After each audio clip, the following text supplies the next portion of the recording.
During this time period, I helped create the Plan of Iguala. It was created the 24th of February of 1821 and it guaranteed union, religion and independence. However, this plan wasn't recognized by the Spanish king Felipe VII. Officially, Mexico became independent the 24th of August of 1821 with the Cordoba Treaty. This treaty stated the recognition of the independence from Spain, France, and England. The war was officially over the 27th of September of 1821. The same day, my army, el Ejército Trigarante, entered the capital, Mexico City. My empire only lasted 2 years, since Santana proclaimed the Plan of Casamata in 1823. Santana wanted to eliminate the monarchical system and create a republic that was ruled with the help of a congress. The economy was bad after the independence.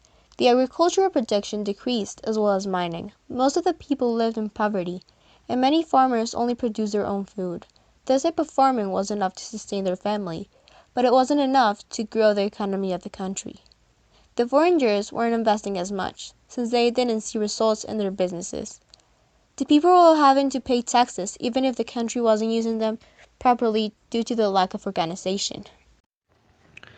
In 1822, protests began to arise due to the new government in Spain. In 1823, the old king Fernando VII saw this as an opportunity to return to power. Spain was invaded by the French and the Constitution of Cadiz was eliminated and the old monarch returned to its throne. Under my rule, the country became a republic. My government was liberal. We had 19 states, each with a constitution and the power to legislate and govern the entity. 4 territories dependent on the national. The constitution that helped me govern was focused on organizing the country, but it did not prevent Mexico from going into a crisis. Soon, I had to start applying for loans around the world. The first Mexican Republic was failing and in debt. Guerrero abolished the slavery in 1829, but the Texan economy was dependent on slaves since they focused on the plantation of cotton. Guerrero allowed the use of slaves in this territory as long as they didn't bring any more in. The Texans did not respect this pact.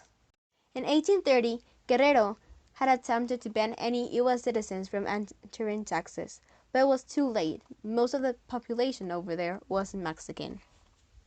In 1836, Texas created its own constitution that allowed slavery.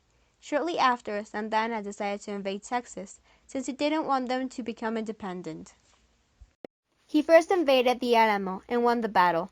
Then he split his army and fought with only one half of it. He lost to Samuel Houston in San Jacinto. After the San Jacinto battle, I was captured and forced to sign the Velasco Treaty, which recognized the independence of Texas. In 1836, Texas became independent and created its own constitution that allowed slavery. The Treaty of Guadalupe Hidalgo was signed the 30th of May of 1848 after the United States invaded Mexico.